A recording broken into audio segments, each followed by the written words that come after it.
On social media platforms today, quality content often goes unnoticed. On Den, users get paid for the creation, evaluation, and curation of quality content. Content creators are rewarded based upon the engagement and reach of their post or comment. Content evaluators are rewarded based upon the speed and results of their predictions about which content will trend or go viral. Community owners are rewarded based on engagement within their community. On Den, quality content pays.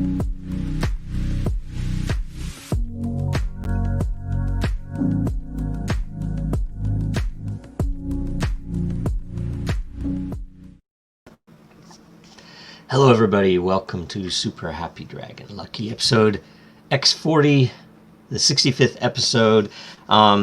This week we have no major updates because everything's in process of getting rolled out. We have ongoing prep for Den.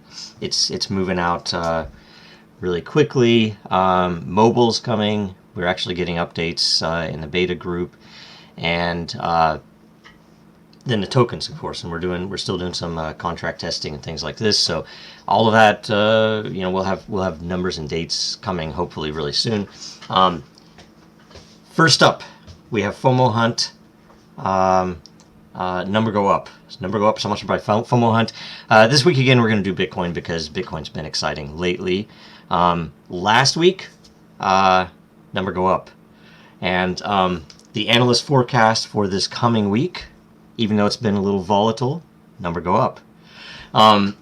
So check out FOMO Hunt, and we'll continue to do this until you guys tell us that you're sick of it. And we're going to be right back with our guests, but I want to tell you we did have Jason and Dr. Dean. There was a health issue involved, so we're going to see if we can't get them on next week. But right after this commercial, we'll be back. The very word secrecy is repugnant in a free and open society. And we are as a people, inherently and historically opposed to secret societies, to secret oaths, and secret proceedings. For we are opposed around the world by a monolithic and ruthless conspiracy that relies on covert means for expanding its sphere of influence, on infiltration instead of invasion, on subversion instead of elections, on intimidation instead of free choice, on guerrillas by night instead of armies by day. Its preparations are concealed, not published. Its mistakes are buried, not headlined. Its dissenters are silenced, not praised. No expenditure is questioned, no rumor is printed, no secret is revealed.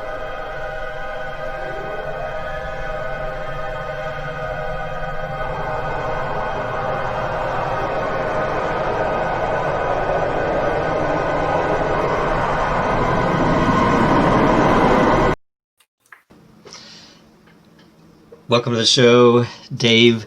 Be here. So you might know him as Distant on Den or on Telegram. I don't know, what are you on Twitter? Are you? Twitter's Distant, yeah. Okay, that's what I thought. All right. And then I actually just re-enabled my Facebook account today to just say, hey, I'm doing this thing now. And I realized it was Pause Bazinga. I used to be a Big Bang Theory fan. So old user. Yeah. But yeah, Distant on Telegram and stuff too. Okay, I turned my Facebook on again a while back, but I try not to go there as much as possible, so it just causes problems. And you're also the owner of the music layer on Den. Yeah, founder, one of them. One of the owners, the founder. I'll go with founder for sure. Yeah, but there's I think 6 owners altogether. 6 of us, I think, equal ownership as far as the tokens are split. Yeah. Okay. All right, and so. Today it's just you and I, so we're gonna cover Den quite a bit, and maybe we'll spend some time on Music Layer and Vision Layer and stuff like this. Yes, and you won the free shirt. Was it last week? I think it was last week. Yeah, I happened to be at my desk with copy paste ready to go and fire it off, and I was the first one to get it. So it's the way. We didn't set anything up this week. There was too much going on, so maybe by the end of the show, you never know, right? Okay, so let's see here. Let's get straight into the topics, and I'll let you go longer because it's just you and I, right? So yeah, sure, fine by me. I'm down for whatever, and yes. You might even have to just cut me off if I talk too much. We'll see. Right on. Okay, so first up, PayPal offering crypto payments. So, what are your initial thoughts? Because I have some comments on this, and there's some actual humor to this. But I was excited at first.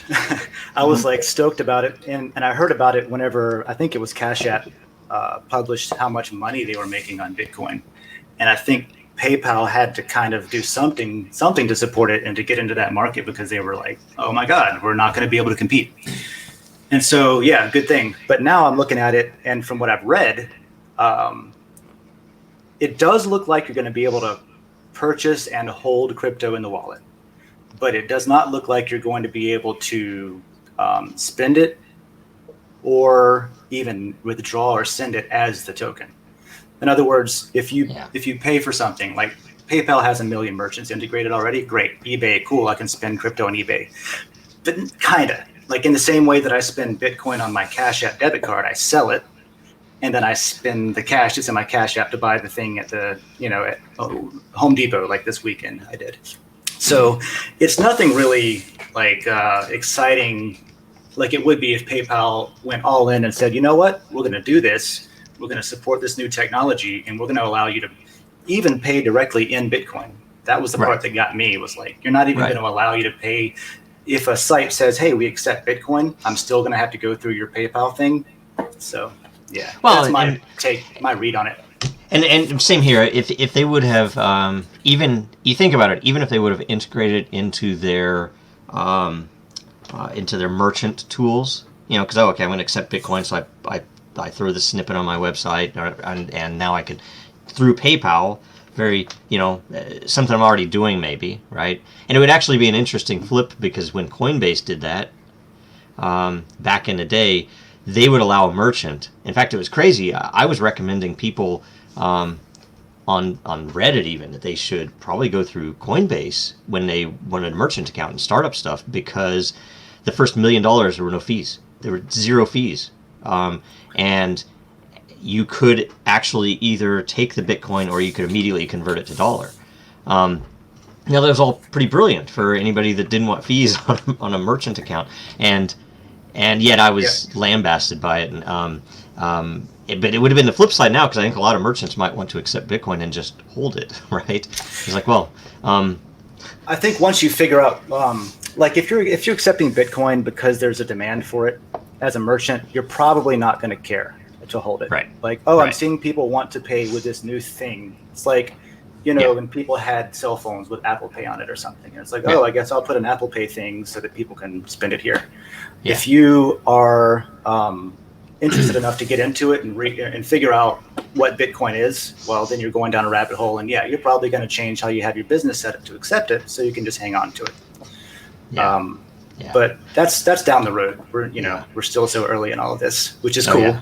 Well, and here's the problem though, and and this is I still understand the implications of PayPal adopting it, and it's actually deeper even. I mean, it's good and it's bad. So don't get me wrong, I'm pro PayPal doing something with Bitcoin. Oh, totally. Same here. But say PayPal, repeat offender on censorship, canceling that. If anything, it's controversial. It particularly to certain political leanings, and they shut it off, right? You can't use PayPal. We're going to actually, sometimes they even withhold funds, all types of stuff, right? So flashback to early Bitcoin days. This is December 2010, right? Satoshi asked, hey, WikiLeaks wants to accept Bitcoin, right? And Satoshi's like, no. It's way too early, right? It was a year in. The system, he didn't feel, whoever didn't feel it was tested enough. Didn't want the extra attention, because you think about it. If there are any holes in it, this is going to break them, right? You're going to get all the nations of the world after you. And I can see that. Not to interrupt you, but I guess I will for a second. But that's interesting, because I was reading about.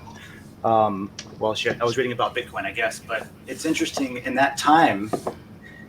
That, like, if Bitcoin was ever going to fail, it would have been then, right? When it was still small enough to where people could, like a nation state could do something even, where today that's not exactly the case. Maybe if they teamed up, but very possible, but not. It's not like likely. it's almost like that was the great filter for Bitcoin, and we've passed it. So like Yes.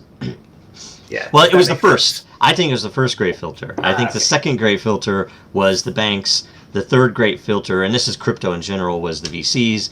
And we are surviving. We survived. Crypto survived the bankers, but it crippled Bitcoin, in my opinion, because it's no longer cash, right? As it was envisioned, which should be the actual utility for a currency.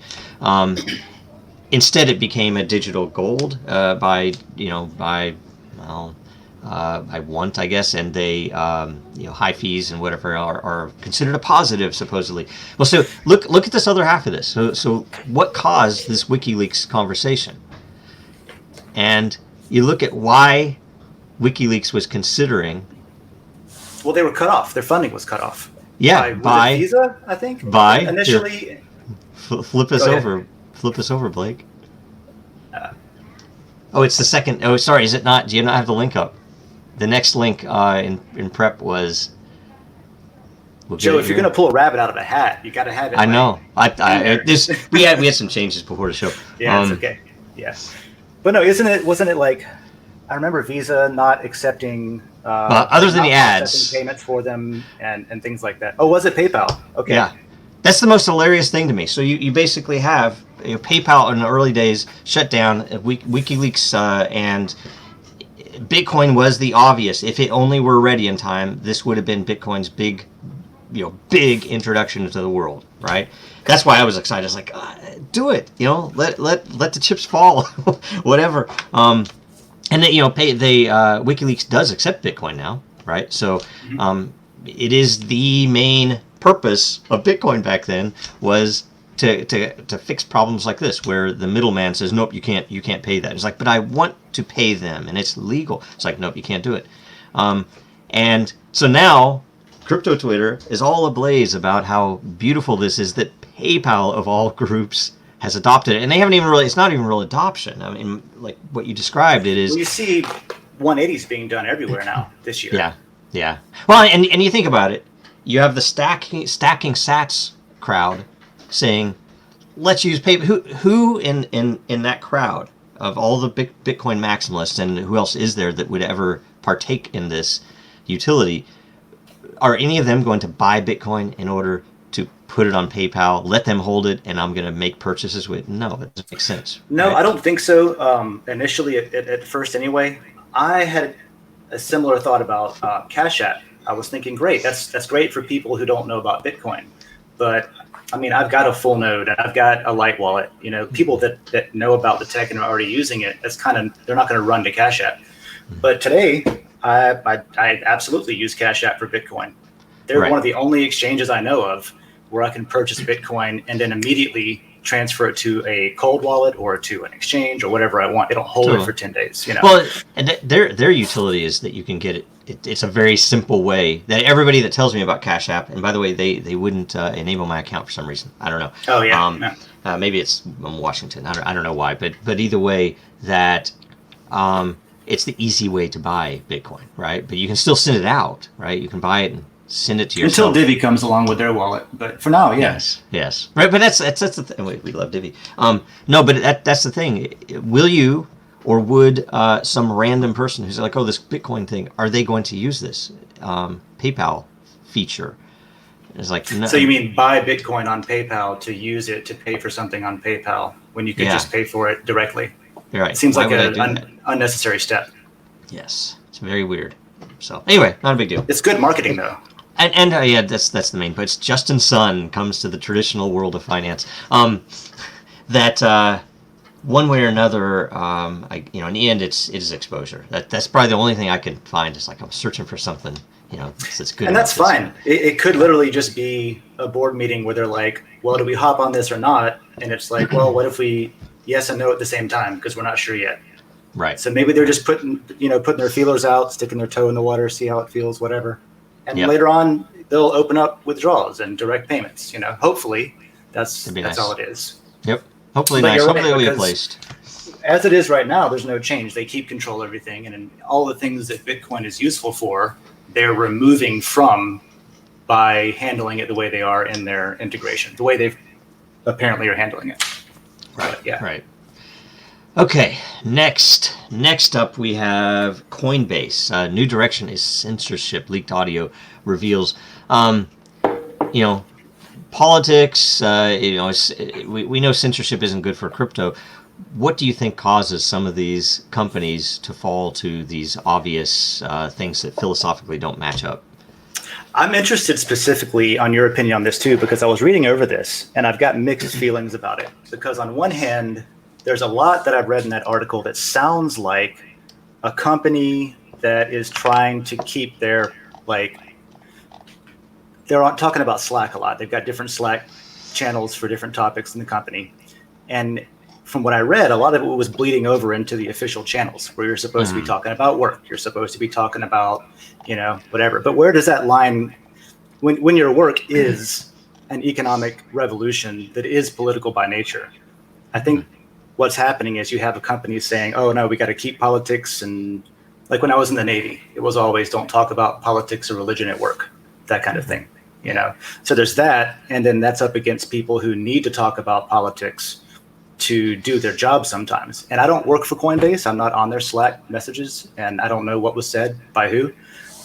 But I don't know. I don't know if it's like just trying to keep your company together because everyone has different opinions and we can't have everyone tearing each other apart. We'll never get any work done.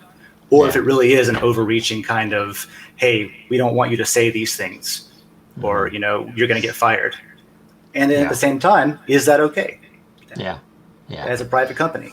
Yeah, and that's why it's all about culture, I think. But and clearly, if you're in crypto, there's supposed to be in its founding there was a liberty bent, something where it's sure, and there still is. I think you have to have a high tolerance for bullshit. Yeah, but at the same time, I'm talking even, and it annoys the crap out of me on crypto Twitter because so many of the posters are literally there. If they weren't here, they'd be doing penny stocks or they'd be doing something over in the old world that is entirely focused on, speculative activity. So they have no consideration for the purpose of the technology itself. And, I understand this. There's a speculative part, and there definitely are positives to that. But it's such an odd thing because they ignore the principles, which basically it is freedom in software. So it's the creation of liberty as defined by software is what this technology's basis is, right? And that freedom can be very, very noble philosophical freedom, but can also be business freedom. It can be very much just I don't have to get permission from one of these big guys to build the thing that I know that my customers need. And that's that's a little less. That's directly what I love about open source projects in the first place. I think I was talking to somebody in chat about this where with Music Layer, and we'll talk about that a little bit later, but with Music Layer, I'm plugging in different platforms like they're Legos basically. And I don't have to ask permission to do it. Right. There's a framework, it's out there, there's developers, and it's almost like, wow, if I want to start a company around this, I've got free developers. That's amazing. If you find it, something that exactly fits the mold of what you need. Yeah, it's passion too, right? It's absolutely freedom coded into software, and it's enforceable in a way that's never been possible before. Right. And that's why when you have something like this, I would say, maybe it should be role based. You have certain people that can speak to those philosophies and know the boundaries, and then the rest of the employees is like, well, you shouldn't. And at the same time, employees can make posts on, like, say, what we do at Dragonchain. Employees can make posts that are political. You have me, and if we're talking about getting employees for trouble for things they say on Twitter, that's one thing. That's bullshit. Because I say stupid stuff on Twitter all the time just because it's stupid and I think it's funny. But Yeah, I just don't know enough about this story to know if it's all internal, keep it off the official boards, or it'd be a great use case for Den, actually. Yeah, yeah. Well, they had a couple of things that were weird because they had the stuff with the feds, various regulators that they were bending the knee to, right? And so they had those political controversies, and then this was, I think, more of an internal thing that I don't know, right? But everything I'd read about it. Yeah, Coinbase has been really interesting to me for the past couple of years, and then most recently, their CFO is now our U.S. comptroller of the currency, basically writing the rules for the banking industry and opening that up. So that's interesting to see. I don't know if it was the Federal Reserve or the Treasury Department reach out to, hey, Coinbase CFO, can you catch us up to speed here? Because we're falling behind. We need somebody. That's actually, I think, a really good thing. I think it fits, and I'm thinking it's a really good indicator for the future direction of what the U.S. is going to do. And I hope they wrap it all into one damn place instead of having every single agency think that they control what this thing is, because it does all these different things. So they think, oh, that's us, and like somebody else is like, oh, that's us. I think that was one of the best arguments on open source money. If I had to take all, I think 5 episodes and find my favorite piece in the whole season, that conversation about how every agency thinks they are the ones who need to control this. Yeah. And it's a security, and it's a utility, and it's all of these different things. It's money. Yeah. It's a commodity. All at the same time. And so it's each of those agencies start rating your company. Yeah. And by the way, our take on it was that, we're a tokenized microlicense. So we are literally a software license in software. So it's a software-based software license. And that software has already been ruled, and I can't remember I'm not a lawyer, right? Already ruled First Amendment, that, so theoretically. That was like a decade ago. We could throw everything under, and that's, one of the reasons we did it. Bitcoin. That was pre-Bitcoin, I think. Yep, way pre, it was, so interesting stuff. I don't know, I guess, we'll see how it goes, but Coinbase, I don't know, there are all types of weird things going on, but it's probably really hard, to do what they're doing in the U.S. right now. It's probably harder before, but it's getting easier maybe. Yeah, and how much, well, I don't want to get into too many conspiracy theories quite yet. But yeah, Coinbase is big and successful. Yes. Okay. Others are not. Next up, we have dissidents turning to cryptocurrency as protests mount around the world.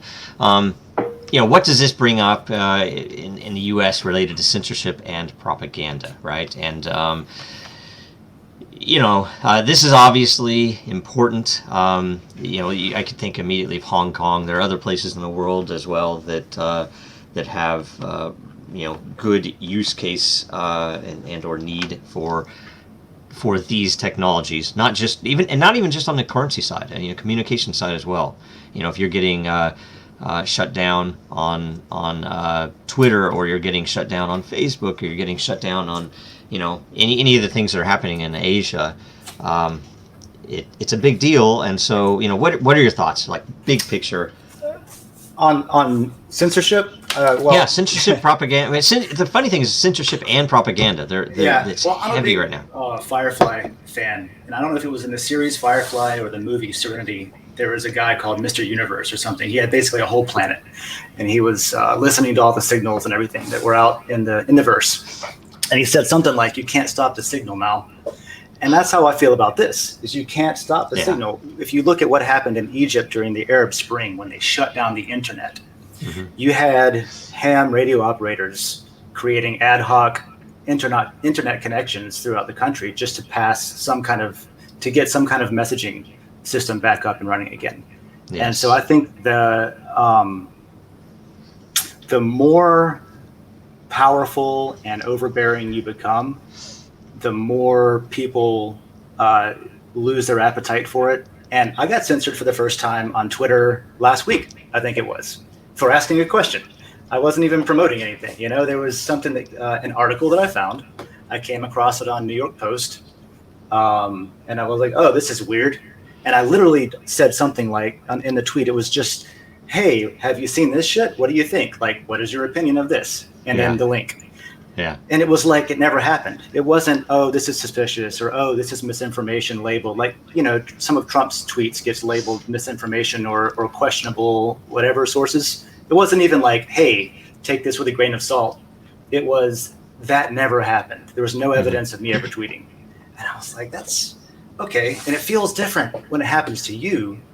And especially when it was something that, like, it was not like I was sharing anything bad. I was asking a question. And if we can't ask questions, and if we can't discuss openly, you know, and if it is bad information, why can't I ask that and have someone tell me, hey, that's not actually what you think it is? Why is Jack Dorsey the one that says, nope, not that one?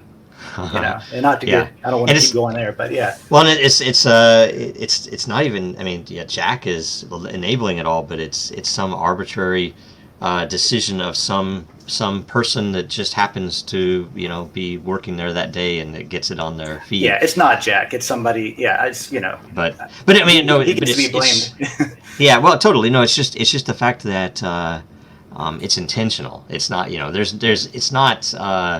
And the fact that one was even being banned in or blocked inside of direct messages, it wasn't even you know, so that one was pretty crazy. That scared the crap out of them, I guess. Yeah, you're right though. It is a matter of intent.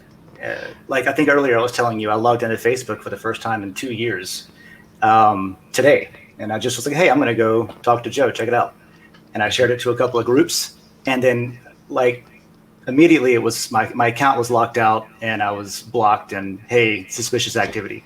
But that was legitimately because I had not logged in for 2 years, and I just logged in and started sharing something all of a sudden. And that was like a protection mechanism. The Twitter thing was an example of blatant intentional censorship in the US, like I would expect to see in China or in Hong Kong, or like I would expect to see in a nation that doesn't literally have a rule book saying you can't do this, or we don't do this. You know, even if by the letter it allows it, the spirit of it, of our system of laws is that no, we can talk about stuff and we can do this. And if you look at Citizens United, we have laws saying money is speech. So if money is speech, then why are you stopping payments? Yep. And then and by the way, I mean, this is so Jared popped this up. Sorry, I didn't get to hit it. That until GitHub gets corrupted, and this is interesting because I've always liked the, you know, GitHub's interface, right? But it's always been suspect to me because, and not as a conspiracy or anything else, but why is everything being pushed into GitHub when Git is a decentralized utility on its own? I mean, you have to host it, so there's some complexity to that, but to have everything on GitHub is dangerous. I mean, and you know, it's dangerous depending upon how projects handle it. You know, they could have multiple ways to get to their code, but a lot don't, right? A lot of them, it's GitHub is the de facto. I mean, there's others obviously, but GitHub is. Did Microsoft buy them a while back or something? Yeah, I thought so. And so there have always been questions there, and there haven't been a couple of issues, but you know, it's kind of scary. They should have some blockchain based controls on it, really, or at least proof. Yeah, that's a good point. I haven't thought about that too much, but that's a good point, because if you have a trustless open source platform, like, well, if you have Bitcoin and it's all on GitHub, and some nefarious entity changes the code but removes the flags saying the code was changed somehow because they own the platform, and then that gets pushed out, and you're trusting it. It's bizarre. So so that's that's a funny thing, and I don't know, I do suppose that, and I can't remember which law it was. I mean, the propaganda side of this is big too, because it's paid. And I guess I should bring up, I've always thought it interesting that Facebook focuses, at least what they describe as their systems for filtering info, is AI based, right? And they're continually trying to improve that AI and train it. Twitter, I think it's arbitrary. You know, I've mentioned this before. We wanted to give them something that they could at least manage the process and prove that it wasn't arbitrary, prove that it was objectively the process was followed, and this person was banned, or that tweet was blocked, or not. And they would at least have record. It was reported, it was looked at, everything's good. There's a TED talk from one of the Facebook engineers from quite a while back talking about their AI, and how the issue that they found was that it tuned people into little bubbles, right? And that if I tended to like conservative or libertarian political posts, that I would stop seeing liberal posts, or posts from the left, or my socialist friends, right? And that this caused a problem because people noticed I'm not hearing from Dave anymore, right? And they would basically filter us into different groups. And I always thought, and his goal at the end, which, everything was great. All of the discussion was like, this is super interesting, this problem.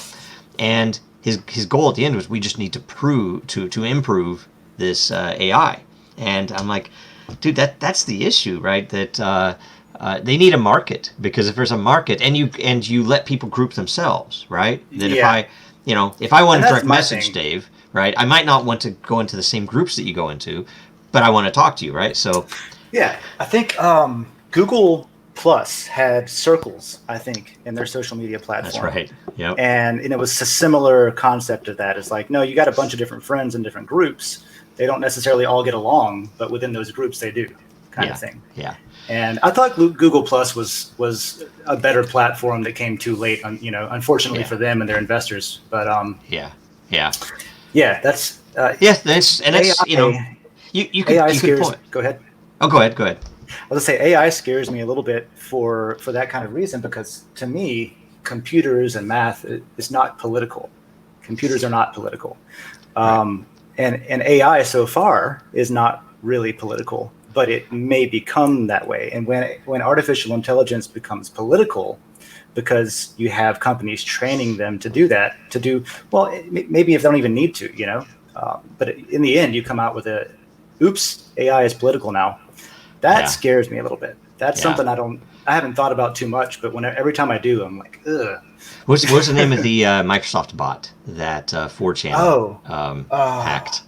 Don't know. I don't know. That was one of the most hilarious. In less than a day, they had to shut it down because 4chan. Was it the one that just taught it to be vulgar and obscene? Yes. Basically? Well, and crazy. It was interesting, super interesting, actually. And I've heard that it has.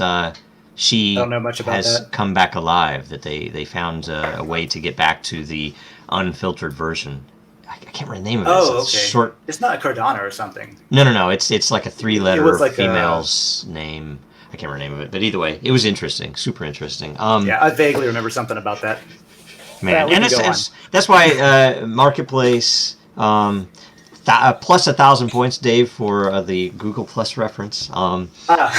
Next up, okay, so Den is about to be launched, right? So we have a lot more info coming up, coming weeks. Yeah. We have mobile app coming out. We have the tokens that will be rolled out with the capabilities integrated into the UI, at least website. We have some DeFi components that are rolling out to help us with governance on a couple of things, and the white paper, hopefully will be finalized soon. Thank you. Good work on that. You've put a bunch of effort into review and some really good. Helped us refine, because I'm really good at tearing up somebody else's work. No, but it's good because and I have to tell people the white paper is the equivalent of the sausage making. If you want to actually understand how it's tuned, so you can help us refine that, that's where you go. If you just want to use it, we're hoping to have a show coming up where we will describe the entire system and all the tokens at a very user-focused level. Here's what this token means to you, right? And we have the roles and rewards videos is kind of higher level, but there's some interesting pieces to it, because and I'll just hit upon this one thing because I'm coming to realize how to describe this best. That so we have evaluation, right, which is voting, and we decided that there's scarcity, but it's not a single vote per post or reply, right? That, in Reddit I can vote up or I can vote down, and then if 300 of us vote up, then we have plus 300. It must be a good post, right? We wanted to put an angle of, and there is an angle of, if you know anything about the wisdom of the crowd modeling, that you don't push, like I say, if I put 300 Bitcoin on something, and you put 1 Bitcoin on something, it doesn't necessarily mean that it's worth 301. It might just mean that I'm applying more heavy weight to it, but you really want, for wisdom of the crowd mechanics, to just count 2 votes in the positive, right? And so we have some consensus mechanisms in there, so that if you throw a whole bunch of energy away on a post or reply and nobody else weighs in on it, it does count for something, but it's a very small amount. I saw that in there. I was surprised to see it, but I liked it. It was attenuating massive upvotes, or something it was called. Yes, and it was basically because we found during the beta, we found that people were able to game the system with friends by voting on each other's, sharing, trading votes, basically, which isn't horrible, but it upset the evaluation because, well, you're not really evaluating it if you just agree to always vote up on somebody's posts. So what we do now is it throws away energy if you do that. And the interesting part that I'm just kind of realize how to describe is that the evaluation itself is rewarded. Like, say, so if something trends, and we're going to be adding in the negative as well. Right now it's only in the positive. If it trends in the positive, then you get thrown into a pool that is rewarded with a sizable chunk of the day's mining. And that it is that very evaluation, which is a marketplace itself. So I'm competing to determine which posts should be trending and which aren't with my votes. And it is that very evaluation that determines the content mining itself. That is how, so all of us together coming to consensus on, yes, in this layer, this post is the most important post immediately right now, today. And it's incentive and competition. Yeah. And so basically the people providing content are competing against each other to provide the best content. The people evaluating the content are competing against each other to predict which content is best and worst. And the owners of lot, the people who own layers, are competing against each other to attract the best content to their layer. It's an interesting thing. It's all, at least we hope, pretty well balanced. Well, in theory, the more competition there is, the better the product becomes for the consumer. And the consumer just being anybody who wants to wake up and read their coffee and read them. I like the information that is on this website, so I'm going to make it part of my routine. Yeah, that's what everything's for. That's the total end goal. Everything's focused on that person. Yep. That's what's something, right? And it's all the other things. Like almost passively. Like without even having a board meeting and saying, who is our target demographic and how do we advertise to them? Yes. You create a competitive marketplace that incentivizes people to create the best content, period. And then like if you build it, they will come kind of thing. If it's the best, it's the best. Yeah, it should attract people to provide the best content, and it should attract people to come in and try to predict the content. And what I like to tell people also is that most people are already doing this, and you might not even know it. You're writing for Facebook, you're writing for Twitter, you're creating content for social media, you're an influencer on Instagram, right? And you're making all of this money for these advertising-based companies, and that's the huge innovation that I see with Den, is that it offers another business model for a company to take on that provides the same or better product that does not compromise your conflict of interest, isn't weighing in on how the machine operates. Yep. And it's a way of, and then the money goes to the users. Like there's 5% that goes to Den. Sure, you got to pay the bills and run stuff and pay people, but just that you can evaluate something as great and then get rewarded in that with a tangible token of value. You can capture that value in a token, and it's not just like a wild gold point that's minted off the server. It's as real as a nickel that you find on the sidewalk or something. Right. It's interesting too, because you don't even have to believe in the content to know whether it's good or bad for that community. Is the other interesting piece. You could be totally for that community opposed. Being the interesting part. Yeah, because we wanted to create scope, because it seems like, say, imagine having upvotes on Twitter.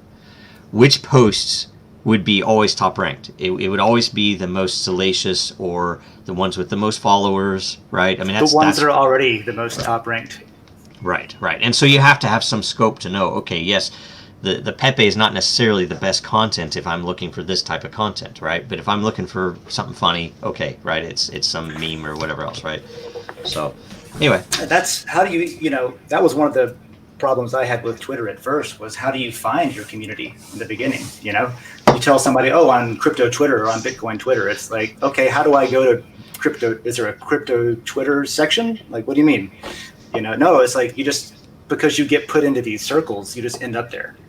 Yeah, it's good and bad. It's very random, right? They don't have a really good, and I think I have heard very much that they are struggling with that. Whatever they're calling their families or channels or subjects. Jack was talking about that a little bit on Joe Rogan's podcast when he was on there, and it was when they were first coming out with the ability to follow a topic instead of just following people and hashtags and stuff.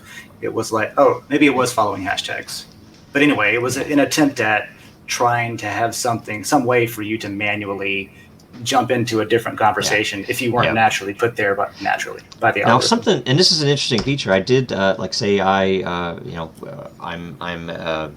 east of the lake in Seattle, and so I followed Seattle PD because there was something going on, and I was interested because there was concern of it was very recent, something where they were going to come over to our side. They're going to cross the bridges and start lighting fires or something stupid. And so I followed it, and Twitter asked me, do you want to follow these other? And it was a whole, basically all the local PDs and all it was an odd thing. It was like, oh, that's convenient. It was like Netflix. It's the same kind of thing that they do with their algorithm. It's like, oh, if you like these or Amazon, you might also like these other products. Yeah, it's the same kind of algorithm. It might be the same company on both algorithms. Who knows? Yeah, who they're outsourcing that to. So we're gonna now ask about Music Layer, because you came to us, and I can't remember precisely, but you asked, hey, could I do this? And we're open right now to a lot of these experimental things. We did do I can't remember how many rounds of what we called the layer creation process back in the day, so early beta, because we wanted to experiment with the economy of having tokenized shared ownership with some scarcity, and we didn't have the tokens yet, so we used energy in lieu of lore, and so people voted energy, so there's already scarcity there, and only a set number, as declared at the beginning of the process, would be accepted. So the top 3 or 4 or 5 layers, and so we did that, and it actually helped. It was amazing, even for beta, because with even a small audience, we actually got a lot of good content. We got, we learned about some holes in our model and the implementation, and what we needed to do before we launched everything. But in some cases, like you came in and said, I want, and we have this built in that you can do a business layer, or a something that you decide, hey, I want to create this, and then you come in and you pay with lore, and we're still open to some of these as well, but you started the music one, so tell us high level about your vision for Music Layer. So I came from before I was jumping fully into Dragonchain, and I'm still in the Divi community, but I was a lot heavier in the Divi community at that time. I've been pulled away a little bit because I'm excited about the Music Layer. I've been working on that, but the same thing that brought me to Divi brought me to this idea, which was that for the first time, in my opinion, there's tools out there enough to bring this whole cryptocurrency economy up to the surface in ways that people can understand, right? Yes. And it doesn't have to be about Bitcoin. It doesn't have to be about crypto, right? It's just a tool that we can use, and you can go and read up on it and see how it works if you want. But really, I guess what I'm trying to get at is I saw Den as the perfect platform to start starting out locally in Gainesville with the people that we already know, the community that we already have, seeding it with that, and then experiment to see what is and isn't useful to real people every day that are not just on crypto Twitter or with their heads buried in code, and then take what works after some experimentation and copy and paste that to other cities that we have connections in, and other kind of like, I was talking to my brother about this, and we were trying to frame what it is that we're trying to do with the music layer in a way that makes sense to where somebody says, oh, okay, I get that. And the best that we could come up with was like, do you know the Lions Club, or like the Moose Lodge, and all these they're local, hyper local clubs. They're organizations that do good in the community, and they have a purpose. And you might not know people in a different club in a different city, but you're tied together by the same organization. So the layer, the DIN, the music layer, this is kind of our glue to hold the web of social media together. And then we can also use it for things like monetizing the work that, I mean, artists are always working. Artists are always putting stuff out, you can use it for copywriting your song that you wrote so that nobody else takes it, because DIN's written to blockchain. Right. You can use it I would love to have a way to use it for distribution. If we could integrate, I know we talked a little bit about BitTorrent and stuff under the hood, or just a way to gate live shows out of a studio. One of my good friends, also named Dave, is owner of Heartwood Soundstage here in Gainesville. Mm-hmm. And he's getting pretty excited too about, they have all of this content that they need a way to monetize. Yes. Because they are specifically a live performance recording studio, meaning that bands come in here and they'll play a show, and they've got all of these like 4K cameras and $1,000 microphones and all this really nice equipment. And you can capture a performance and make a live album, and then pay for the live album with the tickets you sold to the show, kind of thing. And they've been doing this for a few years, and they have all of this content. And now we're squeezed into this pandemic economy where musicians are having to find ways to really monetize their work online in a way that they've never had to do before. It was always an option. It was always a very good option. But a lot of people are being forced into, what do I do and how do I do it? Mm-hmm. So what I want to do primarily is figure out how to use DIN to do part of that. And I also want to make, the music layer, and I say I don't want to be like a leader or a spokesperson or anything, but since I'm here, we're going to have two different entities. We're going to have music layer as, I don't know if it'll be a 501c3. I do want people to be able to donate money to it. I don't know if it'll be a B Corp. I like the idea of for-profit businesses just because of the freedom that you get, but it's not, that's not the goal of it either, is to make a bunch of profit. So I don't know. Those are details. But then layer on DIN, music layer on DIN is everybody in our club will have a layer account, but everybody on DIN doesn't have to be in the club. In other words, Right. So what the music layer hopefully will produce is a place just like any of the other layers on DIN, where people know, oh, hey, the music layer is probably going to have something about this already if there's a news article that comes out. Or you might have someone who wants to teach piano, and they have a series of lessons that they put up on the music layer in DIN, and they get directly compensated for that. Instead of putting it up on Facebook or something, they can be rewarded for that content that they create. Right. And the same thing goes with people that want to start a blog or have a blog, people that are keeping lists of albums that are upcoming, coming out each month. All of that stuff that people are already doing can be monetized. And right now, there's a lot of people hurting. So I just want to try to make it easier to use for people and create some way of, and, you know, a lot of this is going to be educational too, because one of the ideas I had that I think we're going to end up doing is setting up at the farmers market and having a booth.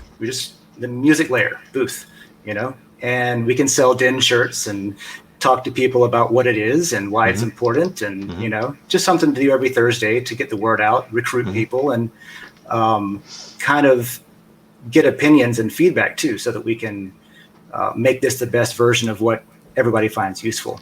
Are you guys having in Florida? Are you guys having live shows right now or no? Yeah, we are having them outside.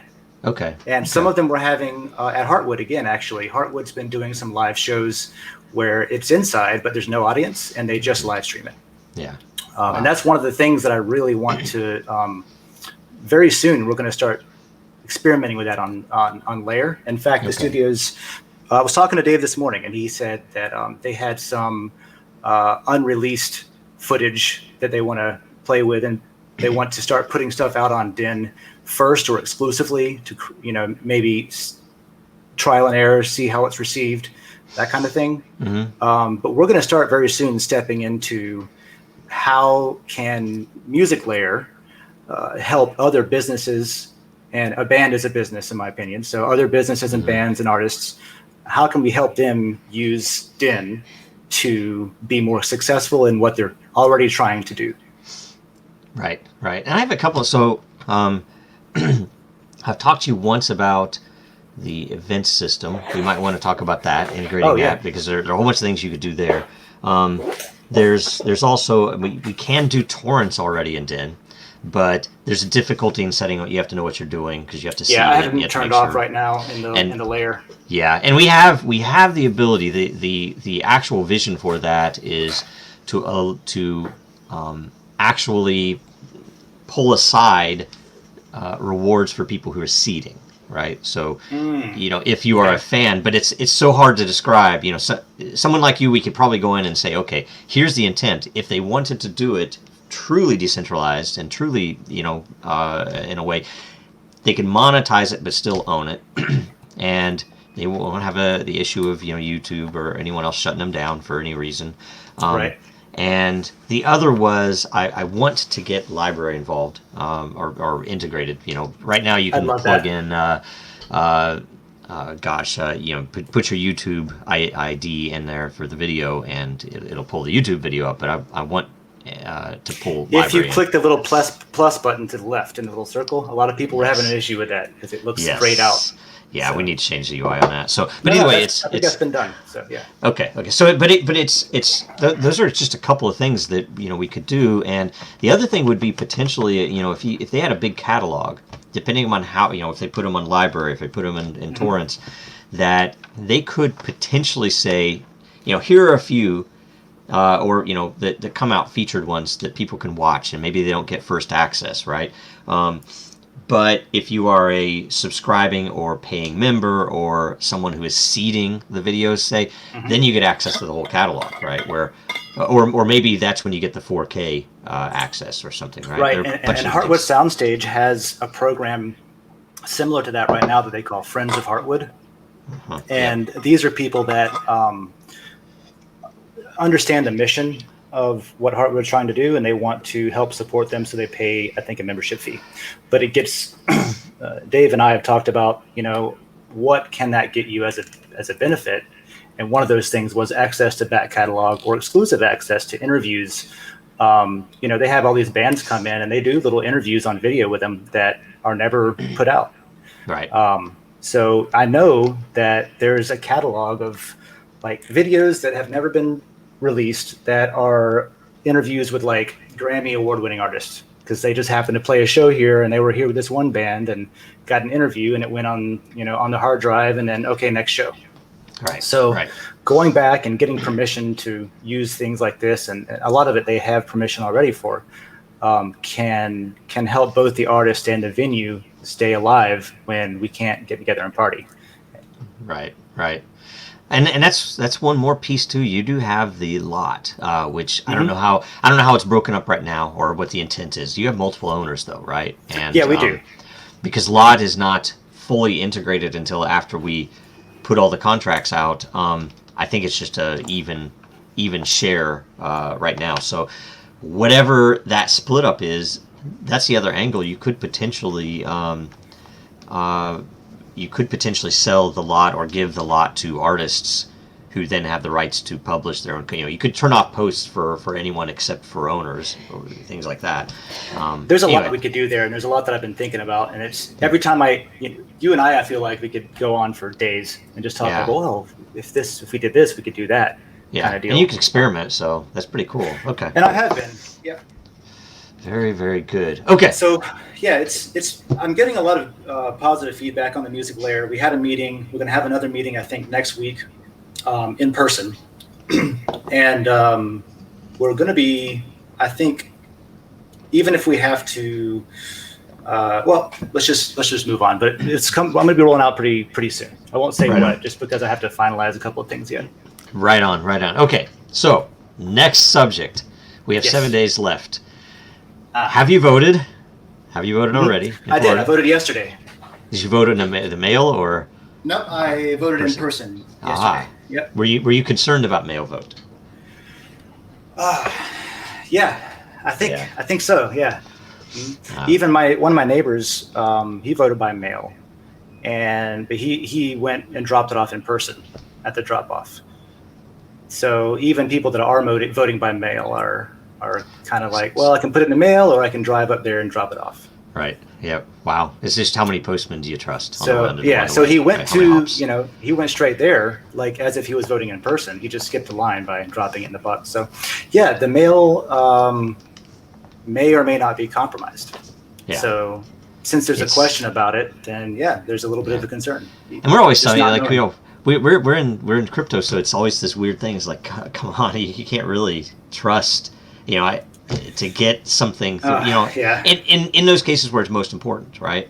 And I don't know, do these go by some special class of mail? Is there a special class? No, for it? I don't think so. So no, it's kind of odd. Which honestly might be.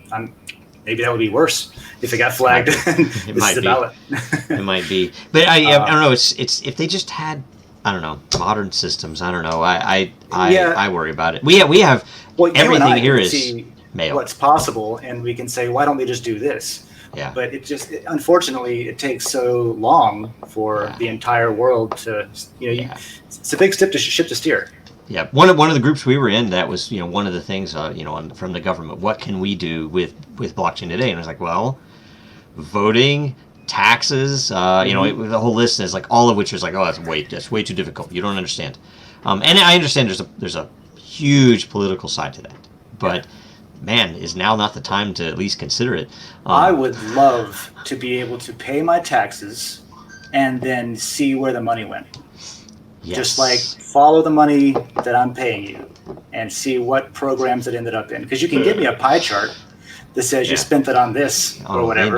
They know. You can print a report that says, there's all this plus, extra in the other pie chart thing. Yeah.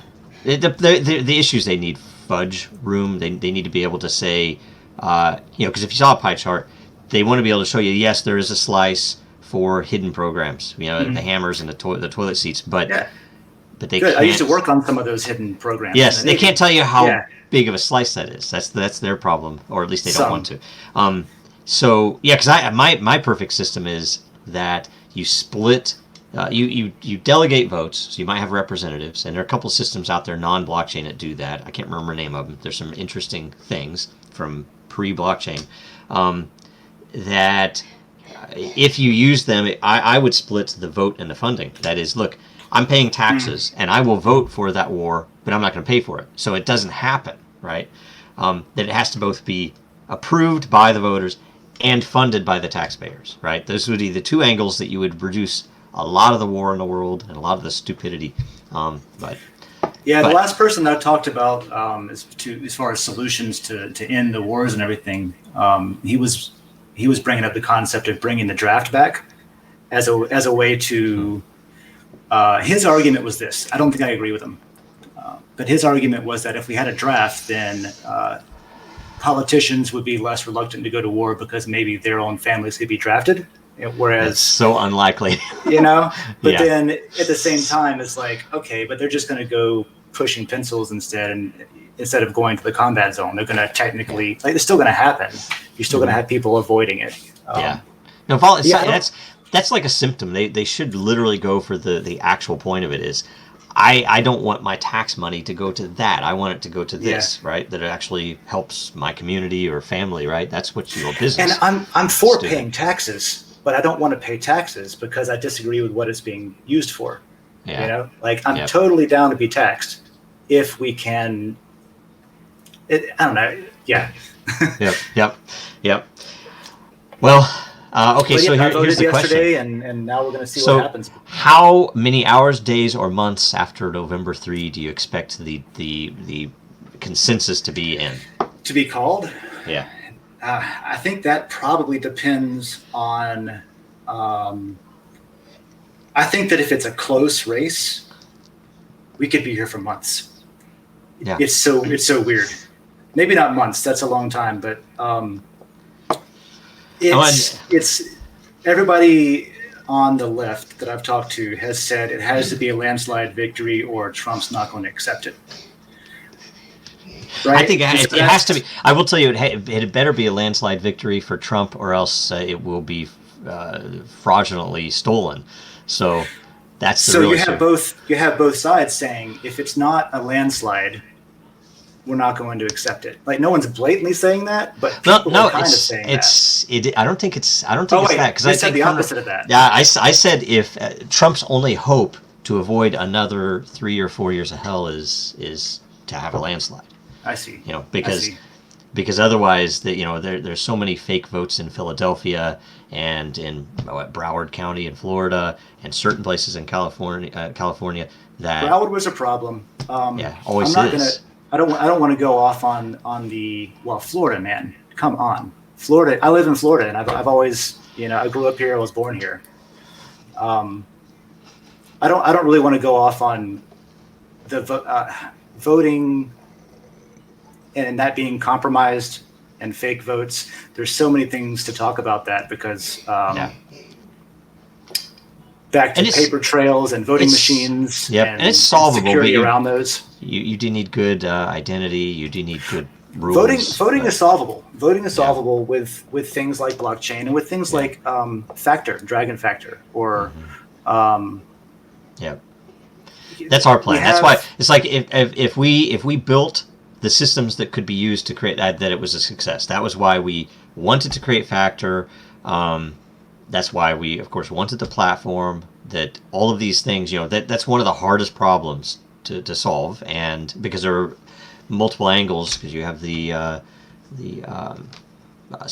secret ballot portion where I don't want anybody to know how I voted, yet you have the other angle where I need to be able to see that my vote was actually counted, and then the third role that needs to be able to look at all of those without knowing who they are and be able to tabulate the votes independently. And that middle part was what gets me all the time is how do I know?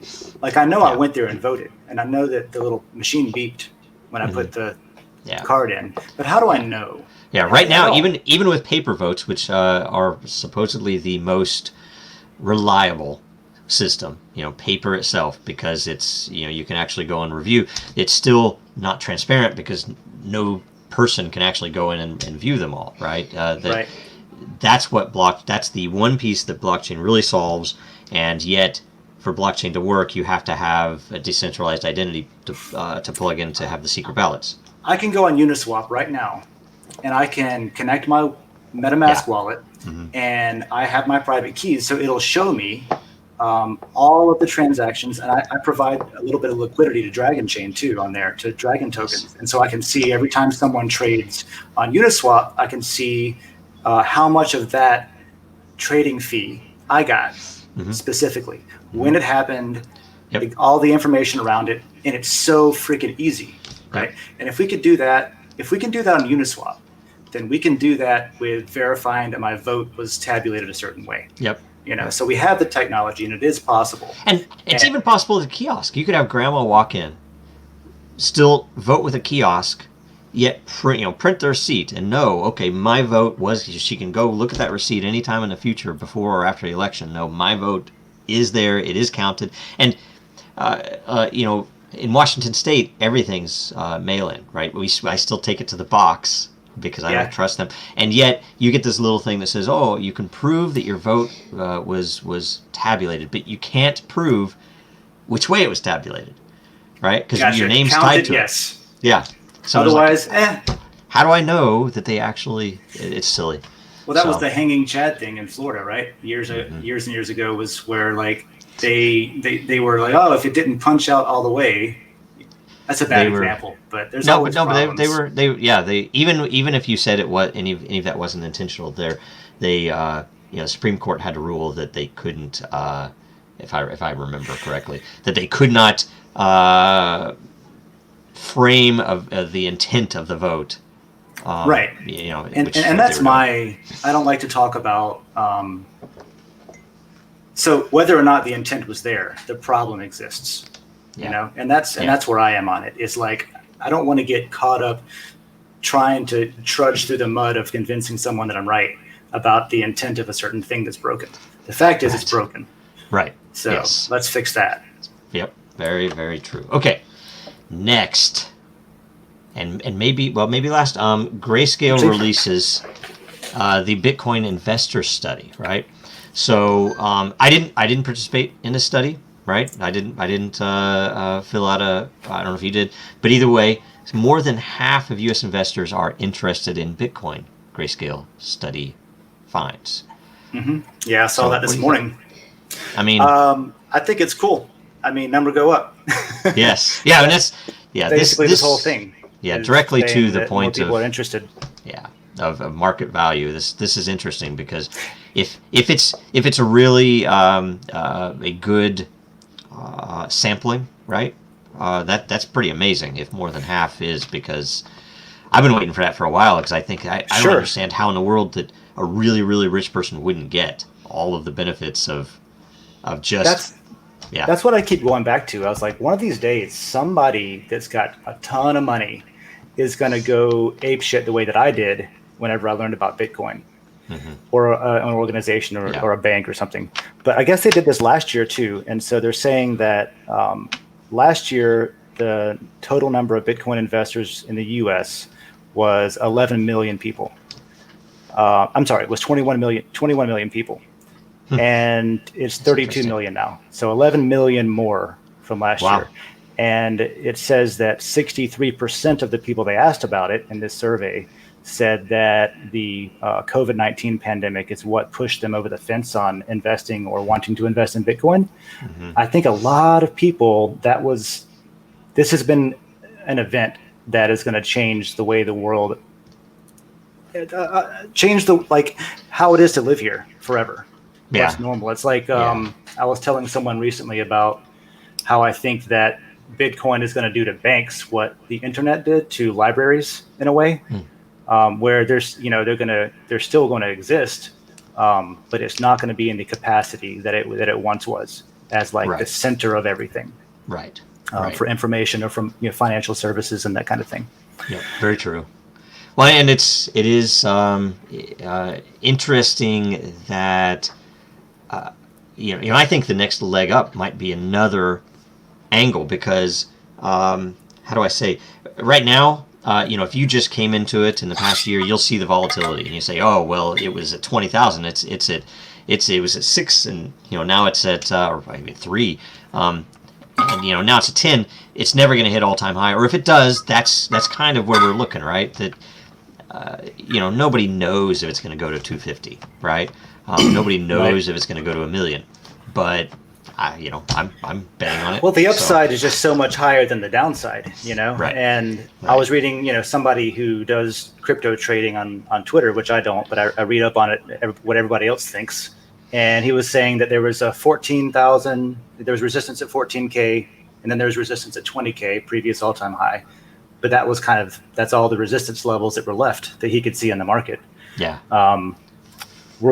we're probably going to bust through that. I don't see how Bitcoin can come this far in this short amount of time with no help and a lot of resistance to not explode now that we have some sort of regulation framework coming together to start fertilizing it instead of burning it. So I think there's nowhere to go except up. And I'm not talking about price. I'm just talking about the success of the technology. But with that, the price is going to go up. Yeah, it has to if everyone uses it. Yeah, that's why I mean the biggest failure has been it's how do I say it? It's loss of some utility, right? It's like if you have this utility, it would be because worth it's back more to store today. Value as the argument now. Yeah. And I mean, it's like there's nothing wrong with store value. I think store value is important, but well, the new argument that maybe you can replace cash with is it's a store of value, but it's also more and more accepted as a hedge against inflation. Yeah, because the amount of money that's been diluting, and this pisses me off, is whenever you see the amount of money being printed by the Federal Reserve, you're diluting everyone's savings. You're taking value out of grandma's life savings account because now that's less of what's available. It's not as valuable anymore. So you can print the stock market back into the green, but what are you doing really is you're diluting everyone's value in the money that they do hold. So inflation hedge is going to be what drives businesses to really adopt that, I think. Yeah, very true. And in the end, we'll see how all of that goes. I mean, nobody saves, Dave, right? So and it's not like there's there's other crypto projects that can be used for digital cash. I don't have a problem with that personally. Whether it's Bitcoin Cash or whether it's Divi or whether it's whatever you happen to like. Different people are going to like different things, and in New Hampshire there's a Bitcoin Cash community where merchants accept it and stuff, and in Gainesville there's going to be a Divi community once I get my hands on and once that's released and gets integrated around here. So different regions I think are going to have their favorite local flavor of cryptocurrency that they do use as cash, and then the rest of it will just be stored in Bitcoin. Yes. So that's it. Sorry, we went a little long. That's all right. What do you think? So, where can people go to learn more about Music Layer and follow you? Yeah, that's a great question. We don't have any sort of centralized website yet, except for the Music Layer on Den. So, what I would say is make an account on Den, even if you're not sure how to use it yet, because there's going to be a learning curve where, hey, I can't post yet or very often, and that'll come with time. But for now, just sign up for Den and subscribe to the Music Layer, and we'll start putting out in the next week or two. We're going to start putting out some articles there about what we're doing and how you can participate, and we can start building this community up together and see what we can do that's valuable to people. Right on. Okay, so everybody, follow Dave, Distant with a 7. Oh, and you can follow people on Den now. You can actually follow user accounts on Den now, user accounts, which is cool. Yes. And they show up in your feed just like it's another layer that you're subscribed to. Right. That was a mix between the Twitter and Reddit, right? So you can follow channels, but you can also follow people. So we'll see how it all works. And so follow Dave. Follow Real Denizens for updates, and Dragonchain Gang, of course, and me for humor. And then like, comment, subscribe. See us again next week. We'll see if our guests can come on that weren't able today, Jason and Dr. Dean, next week. And either way, we're going to be rolling out, depending upon what is completed each week, we're going to be rolling out content here on the show about Den as it rolls out. I think we're going to have an episode about the DeFi and what we're doing and why. Like I said, we're going to have something at the higher level, and it depends on how much. I'm looking forward to the higher level one specifically because then I can use that as part of, that'll be a tool for me that I just send someone and say, hey, here's a primer. Yes. Right on. Okay. Thanks so much, guys. Joe.